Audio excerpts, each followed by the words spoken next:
Bismillahirrahmanirrahim. Assalamualaikum warahmatullahi wabarakatuh.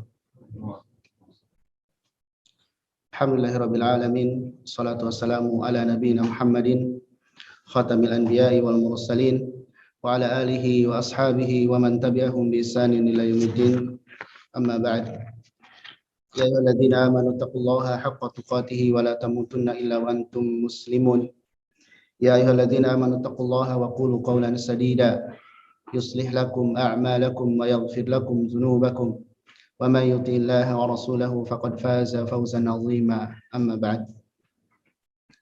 Hadirin yang menyimak kajian ini baik secara langsung ataupun via Zoom, alhamdulillah kita bersyukur kepada Allah Subhanahu wa taala pada pagi hari ini Allah Subhanahu wa taala perkenankan kita untuk bersama-sama mempelajari salah satu ilmu dari sekian banyak ilmu agama ini, yaitu ilmu tentang bagaimana cara membaca Al-Quran dengan baik dan benar, terkhusus surah Al-Fatihah, yang mana surah ini sangat penting dikarenakan merupakan rukun dari atau rukun di antara rukun-rukun salat.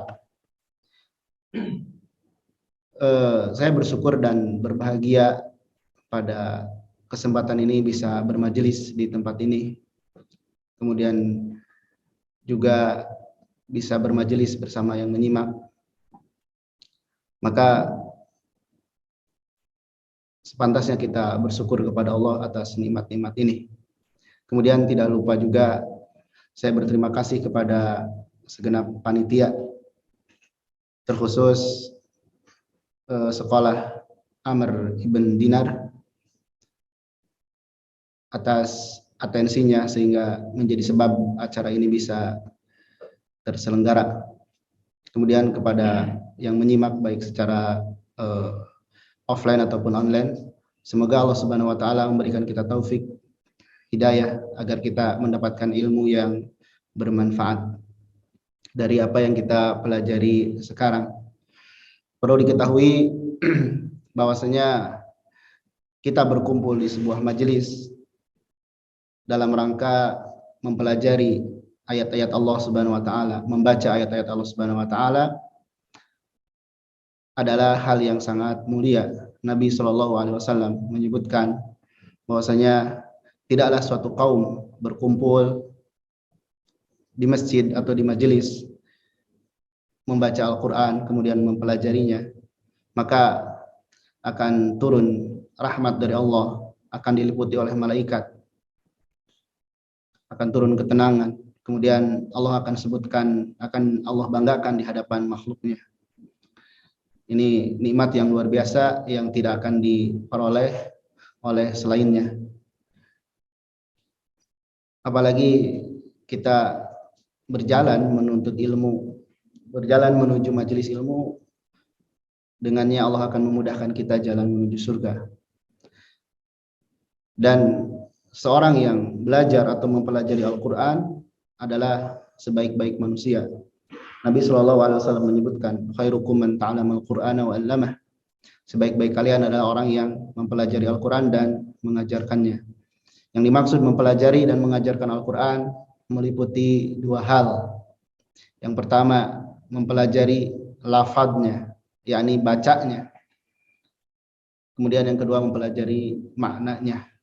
Dan yang paling layak untuk pertama kali kita pelajari dari Al-Quran ini adalah surah Al-Fatihah, baik secara lafadz maupun secara makna. Karena ya tadi Al-Fatihah merupakan rukun sholat, yang mana tidak diterima sholat seseorang tanpa membaca surah Al-Fatihah. Tidak sah sholat seseorang tanpa membaca surah Al-Fatihah. Selanjutnya, lantas bagaimana cara kita mempelajari Al-Quran? Maka para ulama menyebutkan mempelajari Al-Quran bisa dengan dua cara. Bisa dengan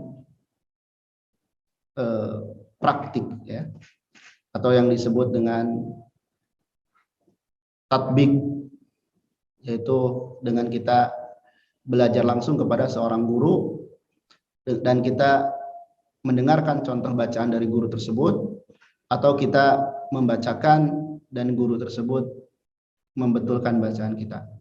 Itu cara yang pertama. Bisa juga kita belajar melalui mengkaji teori, kaidah-kaidah yang telah ditetapkan oleh para ulama. Dan sekiranya kita bisa menggabungkan dua perkara ini, kita belajar langsung kepada seorang guru dan dibarengi juga dengan belajar teori, maka insyaallah taala ini yang afdal, ya. Afdal wa ahsan. Kita mempelajari langsung kepada guru, caranya, cara membacanya juga dibarengi dengan mempelajari teori.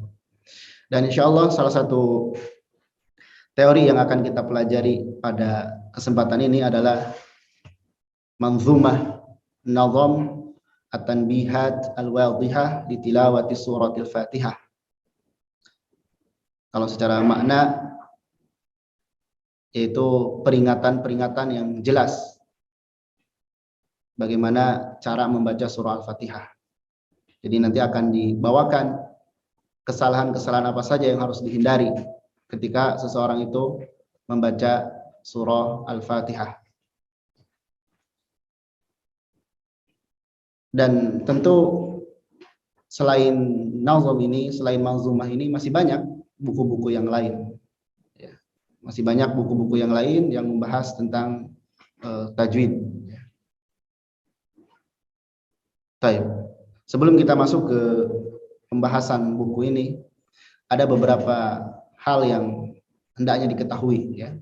Ini sebagai kerangka kita belajar Al-Qur'an. Ya. Yang pertama tentang gambaran umum bacaan yang sahih itu seperti apa. Ya. Gambaran umum bacaan seseorang itu dikatakan benar. Nah, ini harus diketahui oleh kita bersama agar kalau kita tahu yang benar, kita bisa menghindari yang salah. Atau kita tahu yang salah, kita bisa menghindarinya. Jangan sampai kita membaca Al-Qur'an ya sebagaimana yang keluar aja, misalnya seperti bicara biasa. Nah, tidak demikian.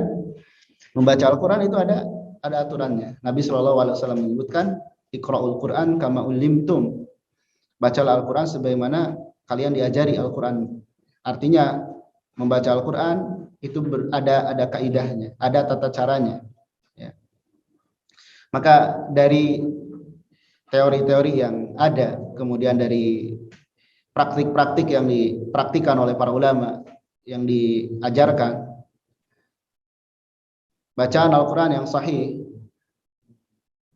di antara karakteristiknya, di sini saya akan bawakan sekitar 7 atau lebih tentang karakteristik bacaan itu dianggap sahih. Ya. Mungkin kita lebih dikenalnya di tengah-tengah kita itu fasih saja, ya. Ini bacaannya fasih atau enak gitu kan. Jarang kita memperdulikan sahih atau belum gitu. Benar atau belum gitu kan. Padahal yang dituntut dari bacaan Al-Qur'an itu sahih dulu. Sahih bacaannya. Sahihah. Qiraatun sahihah. Adapun perkara yang lainnya itu bisa mengikutinya. Ya. Atau kadang kita bisa menilai orang lain. Ini bacanya fasih. Pas ditanya fasih itu apa? Ya pokoknya fasih aja. Nah, ini penilaian yang tidak berdasarkan hujjah. Sementara penilaian terhadap suatu ilmu, ya itu harus dinilai dengan ilmu lagi, bukan dengan zon, prasangka atau dengan perasaan. Taib. Yang pertama, karakteristik bacaan itu fasih atau sahih, suaranya harus jelas. Nah, ini penting diketahui, suaranya harus jelas. Jadi kalau kita membaca Al-Qur'an, jelaskan suara kita. Suara apa? Huruf per hurufnya, harokatnya, itu jelas. Tidak dibenarkan atau dianggap keliru ketika seorang membaca Al-Quran seperti seorang yang sedang mengunyah makanan. Istilah para ulama disebut dengan at-tamdhig. At-tamdhig artinya seseorang itu membaca Al-Quran seperti orang yang sedang mengunyah makanan. Kira-kira kalau kita mengunyah makanan terus berbicara, jelas nggak pembicaraan kita? Nggak jelas, apalagi baca Al-Quran. Dan itu ada orang yang baca Al-Quran suaranya di dalam, nggak keluar. Nah ini tidak seperti itu. Tapi hendaklah suara itu jelas. Ya. Fasih itu artinya jelas, lantang, tegas. Itu dalam bacaan Al-Quran. Itu yang pertama. Yang kedua, sempurnakan juga vokal a, i, u, o-nya. Ya. Atau istilah tajwid namanya ada itmamul harokat, kesempurnaan harokat. Dijelaskan yang a jelas a-nya, yang i jelas i-nya, yang u jelas u-nya, yang o jelas o-nya. Baik. Jadi yang pertama suaranya jelas, yang kedua vokal a, i, u, o-nya jelas. Dan dua poin ini kita usahakan berlogat atau dialek Arab. Jadi suaranya, ya, vokalnya itu berdialek Arabi, bukan selainnya. Maka diantaranya kita mempelajari makhraj, sifat, agar bisa seperti itu.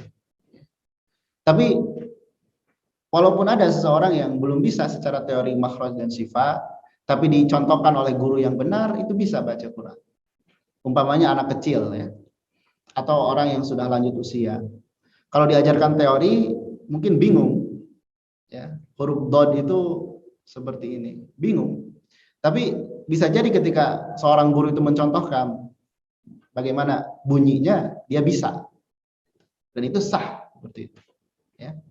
Jadi jangan dilupakan juga dialek, itu penting.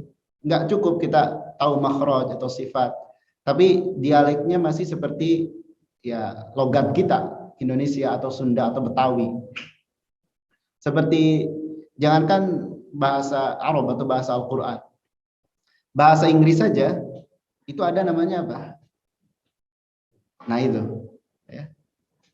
Jadi jangan sampai huruf-hurufnya melambangkan bahasa Inggris, tapi logatnya Indonesia.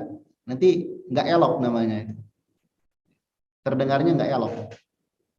Baik, itu yang kedua. Ya. Yang ketiga, huruf dan harokat jangan ketukar. Nah ini penting. Huruf dan harokat tidak boleh tertukar. Sementara di dalam huruf-huruf hijaiyah itu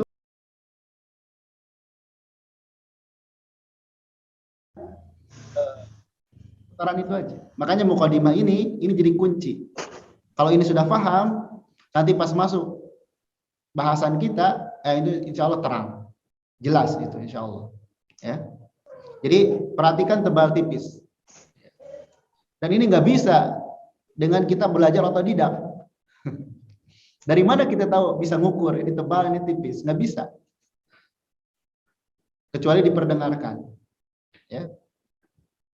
Ibarat kata seorang yang mengklaim masakannya enak, tapi belum pernah dicoba oleh chef yang profesional. Menurut dia enak makanannya itu. Atau pengamen jalanan yang menurut dia nyanyi itu enak gitu. Begitupun dalam membaca Al-Quran, seorang yang belum dicek oleh seorang yang ahli, dia nggak akan bisa mengukur kapasitas kualitas dirinya itu seperti apa. Maka ending nanti dari kita belajar seperti ini, sikap sederhana yang harus segera diambil itu belajar, cari guru belajar. Itu yang utama. Ya. Jadi perhatikan tebal tipis. Itu yang keempat. Yang kelima, perhatikan panjang pendek. Nah ini penting. Ya. Perhatikan panjang pendek. Enggak semua panjang, enggak semua pendek. Ada yang panjang, ada yang pendek. Yang sampai yang pendek dibaca panjang, yang panjang dibaca pendek, atau yang panjang lebih over gitu, panjangnya berlebihan. Itu ada kadarnya. Nah, untuk mendapatkan kadar atau ukuran, nah itu harus belajar. Harus belajar, harus dicek up kepada orang yang ahli. Yang kelima, ya. Yang keenam, perhatikan dengung atau bahasa tajwidnya gunnah. Ada huruf yang memang mendengung, dia masuk ke hidung. Ada huruf yang tidak. Jangan sampai yang mestinya mendengung malah tidak, yang tidak malah mendengung. Dan itu kalau tanpa sadar itu banyak sekali. Seorang itu mendengungkan semua huruf. Nah ini harus kita perhatikan. Kemudian yang ketujuh, pelajari juga tata cara waqaf, tata cara berhenti dan memulai. Gak bisa sembarangan ya. Kalau kita beralasan napas saya pendek misalkan, ya dilatih bisa. Kalau kita bicara saja bisa, baca Quran pun nggak beda jauh. Nah itu 7 gambaran sederhananya. Realnya nanti akan kita bahas insyaallah ta'ala. Jadi saya ulangi dari 7 itu, yang pertama suara harus jelas ya. Harus jelas, huruf maupun harokat. Yang kedua, sempurnakan vokal a, i, u, o-nya. Bahkan nanti ada e atau e kalau kita belajar cara baca yang lain. Dan 2 perkara ini harus lahjahnya Arab. Kita mengusahakan seperti Arabi. Yang ketiga, huruf dan harokat jangan ketukar. Ya. Yang keempat, perhatikan tebal tipis. Jangan tertukar, jangan saling mempengaruhi. Yang kelima, perhatikan panjang pendek. Yang keenam, perhatikan dengung. Yang ketujuh, pelajari atau perhatikan waqaf, berhenti dan memulai. Nah ini diingat ya. Nanti akan muaranya ke sini. Dan kesalahannya ketika menyelisihi perkara ini.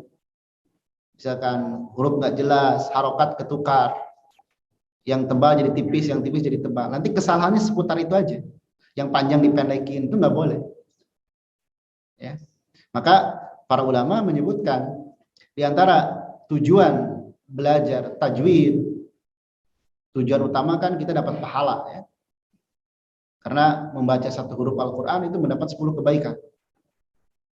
Tapi di antara tujuan yang lain mempelajari tajwid, kata para ulama, apa? Saunul lisan anil lahni inda tilawatil Qur'an. Saunul lisan, menjaga lidah, anil lahni, dari kesalahan, inda tilawatil Qur'an, ketika membaca Al-Qur'an. Jadi kenapa belajar tajwid? Agar gak salah dalam baca. Adapun indah, enak, merdu, nah itu mah bonus. Enggak pun, yang penting dipraktikkan, hukumnya nggak masalah. Jangan kebalik, kita mengedepankan ingin enak, tapi melabrak ahkam-ahkam, ini keliru. Ya. Jadi agar tidak salah. Nah nanti kesalahan itu ada 2 macam. Nanti akan dibahas, ada rinciannya. Ada kesalahan yang nampak, ada yang samar. Yang nampak itu nanti bisa merubah makna atau menghilangkan makna. makna bisa berubah atau jadi nggak ada maknanya. Itu banyak nanti di surah Al-Fatihah.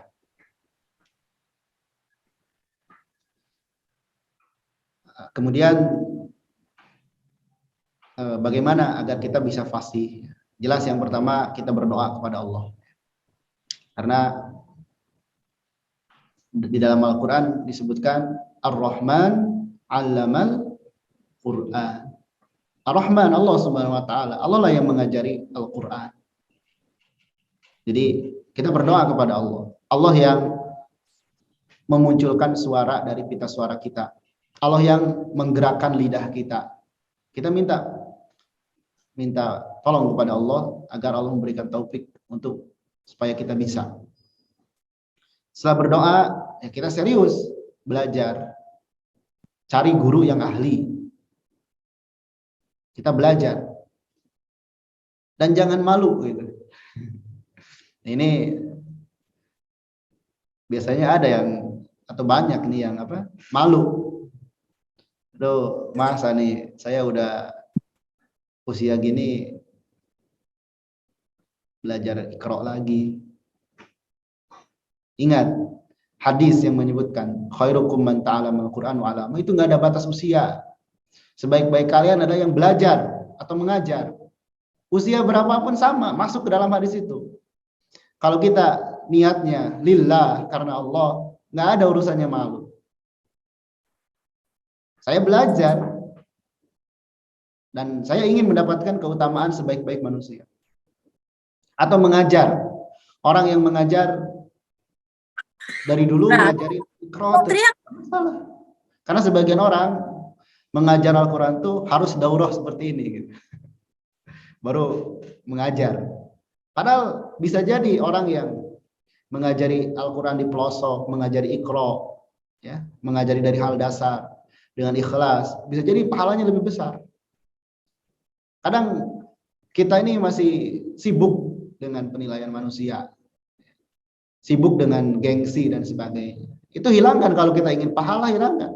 Karena nggak akan bercampur dalam hati manusia niat karena Allah dan karena dunia, itu nggak akan bercampur. Nggak akan ada orang yang niatnya dunia dan niatnya karena Allah, itu nggak akan ada. Disatukan itu nggak bisa. Kalau ikhlas karena Allah, ya udah murni karena Allah. Jangan ada unsur yang lainnya. Dan perlu diingat, Nabi Shallallahu Alaihi Wasallam menyebutkan ketika Nabi memuji orang yang belajar Al-Quran, apa kata Nabi Shallallahu Alaihi Wasallam? Al-mahir bil Quran ma'as safaratil kirami bararah. Orang yang mahir Al-Quran bersama malaikat yang mulia. Waladhi yaqra'ul Quran wa yata'ta wa huwa alaihi syaqun falahu ajran. Dan yang belajar Al-Quran terbata-bata, susah. Apa kata Nabi? Falahu ajran. Dia tetap dapat 2 pahala. Jadi nggak ada ruginya. Ini biasanya yang menghalangi belajar tuh malu. Apalagi tadi usia. Aduh, ini saya masa belajar lagi seperti ini. Karena nggak tahu keutamaan yang akan didapat ketika kita bisa membaca Al-Quran. Dan nggak tahu bahayanya kalau kita tidak belajar. Kadang kebanyakan orang tuh berpikir perkara dunia nggak mau ketinggalan. Kalau perkara dunia kesalip sama orang lain tuh, wah itu panas sekali itu. Tapi kalau perkara akhirat, cuek aja. Padahal Allah Subhanahu wa taala banyak di dalam Al-Qur'an. Wasari'u ila magfiratim min rabbikum wa jannah. Sabiqu ila magfiratim min rabbikum wa jannah. Wa fi dzalika falyatanafasil mutanafisun. Fastabiqul khairat. Itu banyak motivasi-motivasi. Jadi buang jauh-jauh rasa malu itu. Apalagi sekarang banyak cara belajar. Kalau kita mungkin di awal-awal, aduh saya malu kalau belajar banyak orang. Datangi orang ustadz, barangkali ustadz ada waktu ajari saya. Barang 10 menit atau 5 menit. Yang penting saya bisa baca. Gak apa-apa lama juga. Itu gak masalah. Jadi itu perlu diperhatikan. Dan banyak berlatih. Cara berlatih yang paling efektif apa? Banyak baca. Banyak baca Quran gitu. Ada juga kalanya kita berlatih huruf per huruf misalkan. Kita lagi santai, daripada ngelamun yang nggak jelas. Kita latih huruf hamzah, a, i, u, so, su, misal. So, si, Ya, so, itu bisa kan seperti itu. so, si, so. Dan yang paling penting banyak tilawah Al-Quran, banyak baca Al-Quran. Semampu kita tentunya. Karena ada sebagian orang, kenapa kamu nggak baca Quran? Saya takut salah. Padahal Nabi SAW tetap memberikan pahala selama dia sedang proses belajar. Nah itu mukaddimah yang harus kita ketahui bersama. Baik, insya Allah kita masuk ke pembahasan di halaman 8 ya. Yang ada bukunya di halaman ke-8.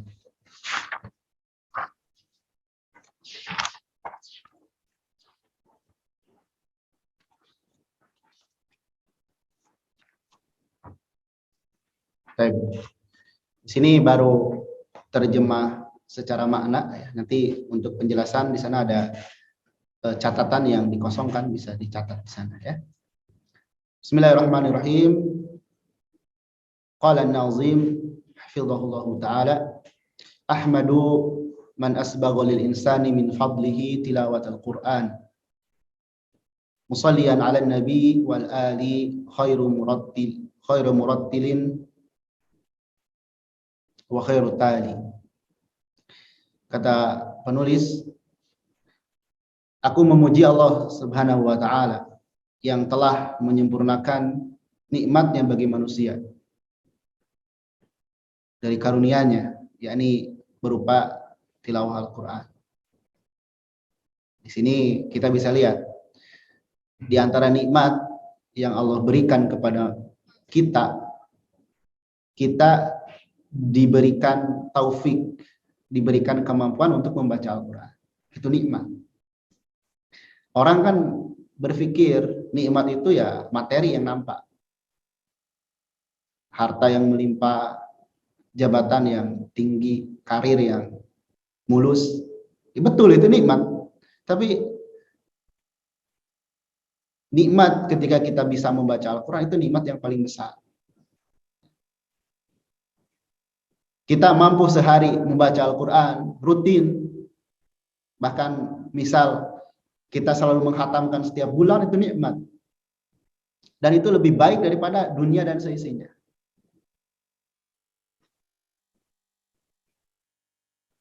Asal kita meyakini hal itu. Kata siapa? Kata Allah Subhanahu wa taala. Allah Subhanahu wa taala berfirman di dalam surah Yunus, surah ke-10 ayat 58.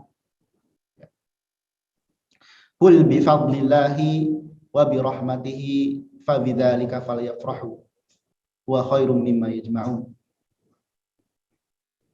Katakanlah wahai Muhammad, dengan karunia Allah dan rahmatnya, dengan itulah hendaklah mereka berbahagia. Karena perkara itu lebih baik daripada harta yang dikumpulkan.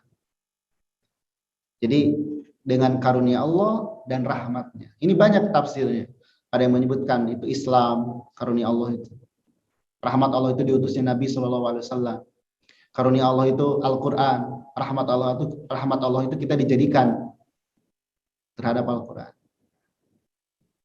Jadi seorang muslim hendaknya menyadari hal ini. Agar apa? Interaksi dia dengan Al-Quran intens.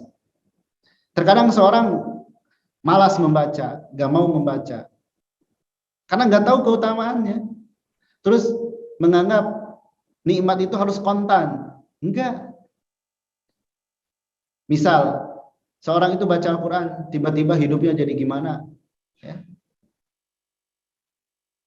Itu kita iman kepada Allah dengan janji-janji Allah. Bahkan di dalam hadisnya yang lain, Nabi SAW menyatakan, orang yang datang pagi-pagi ke masjid membaca satu ayat Al-Quran itu lebih baik daripada 2 unta merah. Dulu para sahabat seperti itu ketika berkumpul berjalan bareng bersama Nabi. Nabi menawarkan, mau nggak di antara kalian diberikan 2 unta merah, qaumawain, datang ke pasar Buthan, pasar saat itu pasar unta. Kemudian setiap orang dikasih gratis 2 unta merah. Ya mau lah. Ya, secara manusiawi pasti mau kita juga. Misalkan siapa yang mau kendaraan yang mewah datang ke dealer anu pasti pada berangkat gitu kan. Kata Nabi, mau nggak yang lebih dari itu? Ternyata ada, yaitu orang yang berangkat ke masjid, kemudian baca 1 ayat Al-Quran, itu lebih baik daripada 2 unta merah. Cuman kita nggak sadar perkara itu. Kita hitung-hitungannya real, pengennya tuh nampak langsung. Padahal ya 2 unta merah itu senilai 1 M kurang lebih. Jadi kalau seorang itu baca 1 ayat, itu udah mendapatkan seperti itu di sisi Allah Subhanahu wa taala. Dan boleh kita beramal ingin pahala, itu harus. Cuman ya biarlah Allah yang memberikan pahala itu. Jangan juga mengatakan, nih saya rajin baca Quran tapi hidup gini-gini amat. Gini-gini aja. Ya yang namanya hidup itu ujian. Bahkan kalau kita lihat ujiannya para hamba Allah yang salih, para nabi, para rasul itu lebih berat daripada kita. Sehingga jangan dibentrokan seperti itu. Nanti orang ketika baca Al-Quran rajin, ya, ngaji rajin, Allah uji hidupnya. Aduh, kok saya malah jadi susah hidup nih. Akhirnya berhenti. Nah, itu karena salah niat. Ya. Orang yang gak rajin aja itu baik-baik aja hidupnya. Iya di dunia. Seperti orang kafir. Di dunia hidupnya baik-baik aja. Bahkan sebagian terlihat wah gitu ya. Allah menegur kita agar tidak tergiur dengan mereka. Jangan tergiur kita dengan mereka. Iya di dunia seperti itu, tapi di hari kiamat Allah sifati nanti hari kiamat, hari akhirat untuk orang kafir itu yaumun asir, hari yang susah bagi mereka. Nah ini cara pandang kita harus kita sama-sama luruskan. Ternyata di antara nikmat yang Allah berikan kepada kita yang besar itu Allah memampukan kita membaca Al-Quran. Setiap hari kalau kita belum terbiasa, mulai jangan langsung 1 juz sehari. Atau jangan rajin itu pas Ramadan aja. Setahun sekali baca Qurannya. Setelah Ramadan udah disimpan lagi mushaf. Ya. Tapi kita mulai sehari misalkan 1 ayat dulu, nggak masalah. Bahkan 1 huruf aja Nabi mengganjar kan. Barang siapa yang baca 1 huruf dari Al-Quran dapat 10 kebaikan. Karena memang ada di dalam Al-Quran yang 1 huruf. Nun itu 1 huruf. Sod, Qaf 1 huruf. Itu Al-Quran. Kalau kita niatkan ibadah, insya Allah diberikan pahala. Jangan istilahnya kita udah capek malam-malam dari pagi, berangkat pagi pada subuh pulang malam, udah nggak ada tenaga lagi, belum sempat baca Quran, baca walaupun Al-Ikhlas. Jangan disepelekan. Al-Ikhlas itu sebanding dengan 1/3 Al-Quran. Tapi kalau seorang muslim gitu aja, ya nanti dipertanyakan keseriusannya. Sebagaimana perkataan para sahabat, barang siapa yang ingin tahu dia tuh benar nggak cinta sama Allah, lihat bagaimana perhatiannya terhadap Quran. Kalau dia ngaku saya cinta Allah, tapi nggak membaca Al-Quran, itu bohong pengakuan. Alat buktinya nggak ada. Itu baru baca, belum nanti memahami dan mengamalkan. Karena nggak cukup kalau sekedar membaca. Hanya untuk melatih seperti itu. Sehari misalkan kita baca dulu 1 ayat, 2 ayat, 5 ayat, sampai mampu 1 halaman. Pertahankan dulu, tingkatkan lagi, sampai kita mampu lebih dari itu. Dan itu nikmat. Hati kita akan tenang. Seorang muslim di antara sumber ketenangannya itu adalah dengan ibadah, dengan taat kepada Allah, dengan interaksi dengan Allah Subhanahu wa taala, bukan dengan selainnya. Dan seorang muslim itu cukup kebahagiaannya dengan itu. Gak akan nyari kebahagiaan dengan perkara yang lain. Jadi kalau ada orang yang gak bahagia dengan agamanya, gak bahagia dengan janji-janji Allah, itu dipertanyakan keimanannya. Artinya keyakinan dia belum full kepada Allah Subhanahu wa taala. Taib. Musallian ala nabi wal ali khairul murattilin wa khairut tali. Dengan bersolawat atau semoga solawat senantiasa tercurah limpah kepada Nabi Muhammad SAW, kepada keluarganya. Keluarga di sini bisa juga pengikut, ya. Pengikut Nabi. Dan Nabi di sini disifati sebagai manusia yang paling baik dalam membaca Al-Quran dan mentartilkannya. Iya, bacaan Nabi itu bacaan yang paling indah. Gak ada yang lebih indah dari bacaan Nabi Shallallahu Alaihi Wasallam. Sampai ada sebuah kisah yang 3 pembesar Quraisy, ya, itu sengaja bikin lapak di belakang rumah Nabi SAW malam-malam. Untuk apa? Untuk mendengarkan bacaan Nabi. Mereka mengakui enak Nabi kalau baca, terhibur mereka. Sampai ketika di waktu subuh mereka berpindah dari tempat itu dan saling tahu, ini ente habis dari mana? Jangan-jangan kamu jadi pengikutnya Muhammad. Dan mereka gengsi mengakuinya. Sampai dikisahkan 3 malam seperti itu. Nabi SAW itu sebaik-baik orang yang membaca Al-Quran. Dan bukan hanya membaca saja, tapi Nabi juga menjelaskan maknanya dan mencontohkan amalannya. Karena sebagaimana disebutkan, akhlak Nabi itu adalah Al-Quran. Jadi bukan hanya dibaca tapi juga dipraktikan. Dan begitulah Nabi juga mengajarkan kepada para sahabatnya. Taib, itu bait 1 dan 2. Bait yang ketiga dan keempat, wa ba'du khudh nazman linutqil Fatihah. Ahkamuha bayyinatun wa wadihah. A'ni bidil ahkami bit tilawati. Khudh lafdhaha mawruthatal qiraati. Dan setelahnya, artinya setelah basmalah kemudian memuji Allah dan salawat, pelajarilah nazam ini agar bisa atau untuk bisa mengucapkan, membaca surah Al-Fatihah dengan baik. Yang hukum-hukumnya sudah jelas. Ya. Jadi nazam ini istilahnya sebagai diantara sebagai acuan untuk bisa membaca Al-Fatihah yang benar. Ani bidil ahkam bitilawati, yaitu yang dimaksudkan hukum-hukum bacaan. Maka ambillah lafadznya yang diwariskan secara mutawatir. Jadi nanti ada hukum yang berkaitan dengan fikihnya, ada hukum yang berkaitan dengan bacaannya. Yang akan beliau jelaskan di sini bukan hukum dari tinjauan fikih, tapi hukum dari tinjauan tajwidnya. Ya. Dan di sini dikatakan, ambillah lafadznya, ambillah bacaan itu, pelajarilah bacaan itu yang diwariskan secara mutawatir. Artinya apa? Membaca Al-Quran, idealnya kita itu bertalaki, mendengarkan bacaan dari guru kita yang benar, kemudian kita juga membacakan kepadanya dan dibenarkan bacaan kita.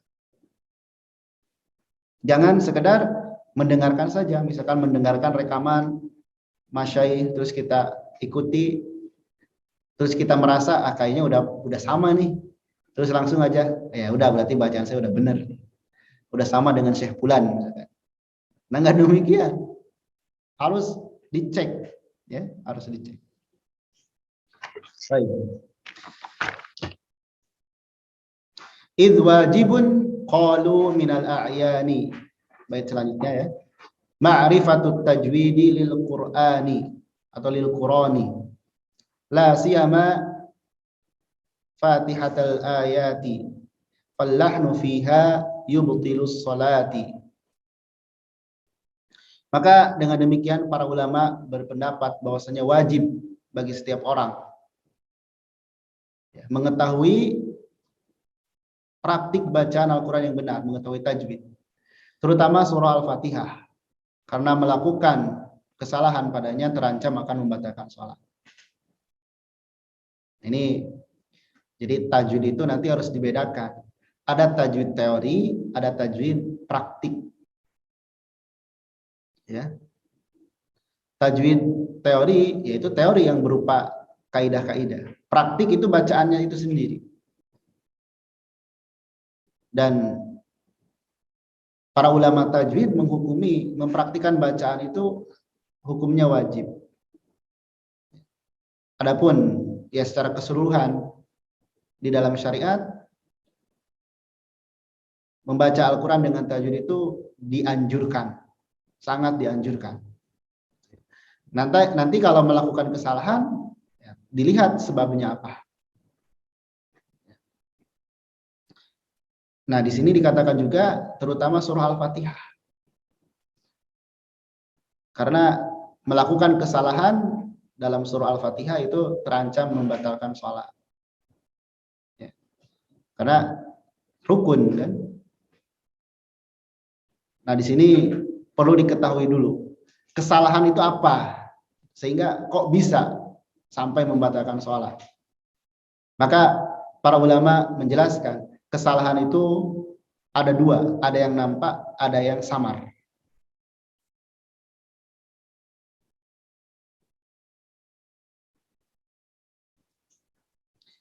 Yang nampak itu bisa merubah makna atau jadi tidak bermakna.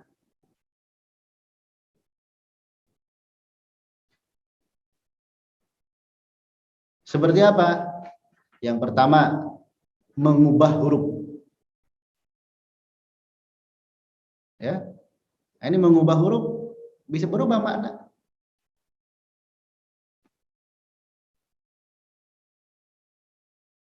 Yang kedua, mengubah harokat.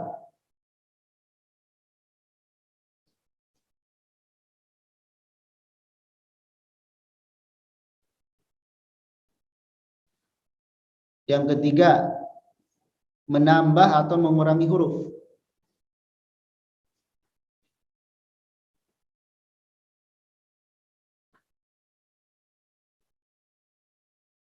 Kemudian tidak menyempurnakan tasdid dan sukun. Sebetulnya ini masuk ke dalam itu ya, ke dalam apa? Menambah atau mengurangi huruf. Tapi lebih jelas lagi, tidak sempurna tasdid atau sukun. Karena tasdid itu kan dua huruf. Kalau tasdidnya nggak sempurna, berarti hilang satu huruf. Itu kesalahan yang nampak. Maka para ulama menyebutkan kesalahan yang nampak itu atau lahnul jali ya, itu al-khata' fil i'rab. Kesalahan dalam perkara i'rab. Nah, kalau seorang itu melakukan hal seperti ini, melakukan kesalahan ini, nanti dilihat dia itu sholat sendiri atau jadi imam. Kalau sholat sendiri dan dia proses belajar, ya udah itu nggak apa-apa, segitu aja. Masih misalkan belum bisa, tapi dia sedang belajar, tidak disengaja, nah itu sholatnya sah. Tapi kalau sengaja menyalah-nyalahkan atau nggak mau belajar sehingga huruf tertukar, harokat, ya, nah itu sholatnya nggak sah. Itu kalau untuk pribadi masing-masing. Untuk jadi imam, apalagi nanti akan timbul pertanyaan, bagaimana kita imam kalau sholatnya, kalau bacaannya rusak. Nah dilihat, kalau kerusakannya sampai seperti itu, ya, maka ya, para ulama merinci hukumnya. Ada yang menyebutkan, ya dilihat dulu orang ini tahu enggak, atau kesalahannya sampai betul-betul fatal atau tidak. Kalau di tempat itu ada yang lebih baik dari dia, ya imamnya yang lebih baik dari dia. Atau ada juga yang menyebutkan ya kita jadi terpisah sholat berjamaah, niatnya jadi niat munfarid. Kalau kesalahannya sampai tadi hancur merubah makna. Walaupun di sini ya khilaf para ulama ya, khilaf para ulama. Ada misalkan imam yang sudah diingatkan dan sebagainya, kekeh seperti itu, nah itu yang terancam. Sudah diingatkan, misalkan udah ini banyak salahnya, kemudian diminta belajar, tapi enggan. Nah ini yang bahaya. Tapi untuk pribadi kita banyak salah nih, gimana sholat kita? Jangan khawatir. Itu semampu kita dan tetap belajar gitu. Minimal tadi terhindar dari huruf jadi nggak ketukar, harokat nggak ketukar, nggak menambah huruf, nggak mengurangi huruf. Itu kesalahan yang nampak atau lahnul jali. Ada juga kesalahan yang samar. Nah kalau ini dimaafkan. Misalkan kita sholat baik sendiri atau bermakmum, tapi melakukannya kesalahan yang samar, namanya lahnul khafi. Ini banyak ya. Misalnya tidak sempurna idhar, idgham, ikhfa, ya. Atau menebalkan yang tipis dan sebaliknya. Kadar mad tidak seimbang, kadar gunnah tidak seimbang, ya. Kemudian memantulkan yang tidak dan sebaliknya, itu masih dimaafkan. Tapi memang yang ideal yang terhindar dari kesalahan itu. Makanya tugas imam itu bukan tasyrif, tapi taklif. Artinya seorang yang menjadi imam itu bukan siapa yang paling mulia dan merasa mulia dengan imam. Tapi imam itu taklif, amanah itu. Dia akan ditanya, akan diminta pertanggungjawaban. Kan biasanya bukan di sebagian, bahkan di kebanyakan ya. Yang jadi imam itu kan siapa? Kesepuhan. Ya. Yang penting udah kesepuhan, ini udah lama, ini pendiri masjid dan sebagainya. Nggak urusan bacaannya mau kayak gimana juga. Hendaknya disadari. Yang jadi imam itu ya ada syaratnya. Bahkan Nabi menyebutkan yang berhak menjadi imam suatu kaum itu aqra'uhum. Yang paling bacaannya bagus, hafalannya lancar. Ya. Dulu seperti itu yang dijadikan imam itu. Nah, ini diperhatikan. Ya. Terutama misalkan barangkali ada yang mengelola masjid, baik itu jadi DKM atau sebagainya, itu diperhatikan imam. Kalau misalkan yang ada kualitasnya seperti itu, ya udah kita tinggal belajar. Ya. Tinggal belajar semampu kita, dan ketika dalam proses belajar, ya insya Allah Allah akan memberikan maaf kepada kita. Ini pembahasan yang dimaksud membatalkan sholat. Jadi jangan juga kita ragu, aduh bacaan saya nih gimana nih? Saya merasa bacaan saya nih rusak banget nih. Terus sholat saya selama ini gimana? Nah ini jangan khawatir.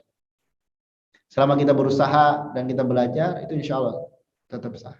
Tapi kalau kita udah diingetin, nggak mau belajar, bahkan sengaja disalah-salahin, ya udah itu yang terancam. Jadi ini perlu rincian. Baik, selanjutnya adalah isti'adzah, yaitu bacaan a'udzubillahi minasyaitonir rajim. Nah, ungkapan ini isti'adzah itu bukan bagian dari Al-Qur'an. Isti'adzah bukan bagian dari Al-Qur'an. Tapi kita diperintahkan ketika mau membaca Al-Qur'an untuk membaca isti'adzah. Sebagaimana Allah menyebutkan di dalam surah An-Nahl ayat 98, ya, fa idza qara'tal Qur'an fasta'id billahi minasyaitonir rajim. Surah An-Nahl ayat 98 itu jadi perintah kalau kita mau membaca Al-Qur'an baca isti'adzah. Lafadznya minimal ini, a'udzu billahi minasyaitonir rajim. Ya. Nah, ini pun perlu diperhatikan. Walaupun bukan bagian dari Al-Qur'an, tapi seorang yang memulai bacaan Al-Qur'an membaca ini, maka diperhatikan. Kalau secara makna kan, aku berlindung kepada Allah dari setan yang terkutuk, yang terusir. Kita berlindung kepada Allah dari godaan syaitan. Ini menunjukkan membaca Al-Quran perkara yang mulia, dan syaitan nggak akan tinggal diam. Karena tahu membaca Al-Quran itu perkara mulia, digoda pasti. Digoda jadi malas, digoda jadi ria, ya. Digoda jadi niatnya nggak benar. Dan hati-hati, hati-hati. Ya, ini nasihat untuk yang berbicara secara khusus, juga bagi yang mendengarkan. Di antara kelompok yang nanti dilemparkan pertama kali ke dalam neraka itu orang yang ahli Quran, orang yang ahli ilmu. Ahli Quran yang ahli ilmu seperti apa? Yang niatnya nggak benar. Kalau ahli Quran dia ingin disebut qari, seorang ahli. Baik itu dengan kemerduan bacaannya atau kekuatan hafalannya. Dan dia niat ingin dipuji orang, nah itu hati-hati. Dan simple ya, kalau kita renungkan, ini sering disampaikan ya. Kalau kita belajar Quran, terus kita mudah, cepat bisa maksudnya ya. Ingat, itu bukan karena kita atau bukan karena guru kita. Itu kemudahan dari Allah Subhanahu wa taala. Allah menyebutkan walaqad yassarnal Qur'ana lizikri fahal min muddakir. Itu kemudahan dari Allah. Atau sebaliknya kita susah, berat. Ingat hadis tadi, yang susah dan yang berat tetap diberikan pahala. Makanya nggak rugi, nggak ada ruginya. Dan orang yang bisa mudah, bacaannya bagus, masya Allah, hafalannya kuat, dia nggak akan ujub, dia akan menyandarkan, nah ini mah kemudahan dari Allah, bukan saya yang hebat, bukan guru saya yang hebat. Atau yang susah, ya nggak apa-apa, Nabi saja memberikan pahala. Nah, ini juga banyak pelajaran, kita sebagai guru misalkan, nemu murid yang susah, nggak apa-apa, tetap pahala. Dapat apa? Pahala. Misalkan di sekolah ada target murid nggak kecapai, jangan stres. Aduh nih gimana anak-anak belum capai target. Nanti apa kata dunia? Nabi saja Shallallahu Alaihi Wasallam, orang yang terbata-bata diberikan apa? Pahala. Ya udah, tenanglah dengan janji Allah dan janji Rasulnya. Adapun gimana nanti, ya udah tinggal jelaskan kepada orang tua, mohon maaf, qadarullah ini belum tercapai. Nanti misalkan ada orang tua yang komplain, gimana nih sekolah? Katanya 3 tahun nih hafal 5 juz, ternyata enggak. Pihak sekolah tinggal balik, ibu dan bapak penghafal Quran bukan? Udah ngerasain belum beratnya ngapal Quran? Belum. Ya udah. Coba ibu rasain gimana ngapal Quran. Nah, itu kadang ada yang terlalu menggampangkan seperti itu. Ada juga yang putus asa. Nah, kita berada di tengah-tengah. Kalau itu kita dimudahkan oleh Allah, ingat tadi ayat tadi surah Al-Qamar. Allah telah memudahkan Al-Qur'an. Dan kalau kita susah, ingat Nabi tetap memberikan pahala. Nah, itu perlu diketahui ya. Baik oleh kita personal atau misalkan di sini ada yang mengelola sebuah lembaga. Nah, itu penting diketahui ya. Agar kita nggak stres. Aduh nih gimana nih anak-anak belum kecapai seperti tadi. Sementara di sekolah lain pada bisa. Ya barangkali banyak faktor. Ya. Nggak bisa disamakan. Baik. Jadi berlindung kepada Allah dari ria tadi ya. Dari digoda oleh syaitan. Kita lihat, nah ini bahasan tajwidnya ya. Bait ke-7. Hamzah a'udzu fa'laman muraqqaqah billahi kasrul ba'i qistan haqiqah. Nah, perlu diketahui kalau kita ngebahas tajwid itu hitungannya per huruf. Hitungannya apa? Per huruf mestinya, bukan hanya per kalimat, per huruf. Dan per huruf itu darinya bisa lahir lebih dari 5 kesalahan. Coba bayangin, kalau basmalah saja 19 huruf, satu huruf dimungkinkan lahir lebih dari 5 kesalahan, basmalah aja itu udah berapa kesalahan yang harus dihindari? Udah hampir 100 mungkin. Artinya apa? Kita ambil yang paling fatalnya seperti apa. Yang harus kita hati-hatikannya seperti apa. Ya. Dan ingat kaidah-kaidah yang tadi. Makanya di sini dikatakan huruf hamzah pada kata a'udzu itu ketahuilah muraqqaqah, dibaca tipis. Hamzah itu dibaca apa? Tipis. Kemudian sempurnakan kasroh pada huruf ba pada kata billahi, bi. Nah, ini dari bait ini bisa kita ambil dua hukum, dua hati-hati. Pertama, hamzah a'udzu jangan tebal, jangan o'udu, tapi a. Itu yang dimaksud dengan tipis. A gitu. Kemudian billahi, bi, bukan b. Bi. Kasroh itu i ujungnya, bi. Hamzah a, bukan o. Karena ada orang yang baca auzubillah, auzubillah, tapi a. Nah, itu beliau menyebutkan dua ini aja. Tapi apakah hanya dua? Enggak. Enggak dua. Ya. Mau tahu apa saja? Kita coba lihat ya. Ini penjelasan para ulamanya. Di antara kesalahan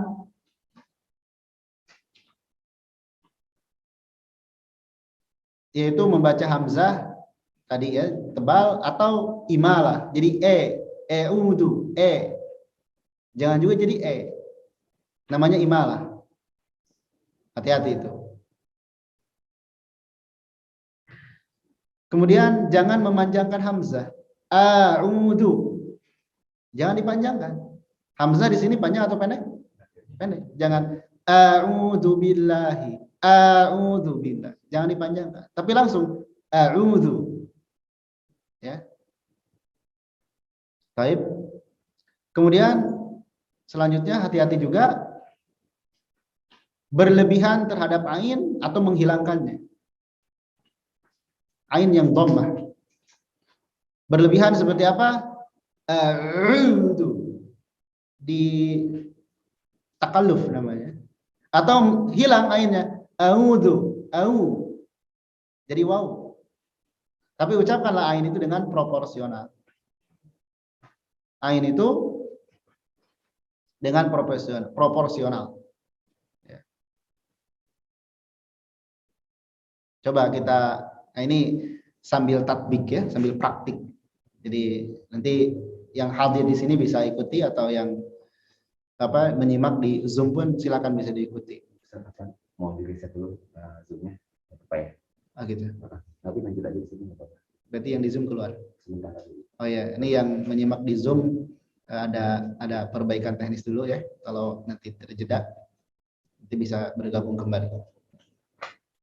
Baik, kita latih ya. Nanti latih setelah beres auzunya. Selanjutnya kesalahan lagi, ainnya lebih dari 2 harokat. Ainnya di sini 2 harokat. Jangan 2 harokat aja. Jangan lebih. Ya.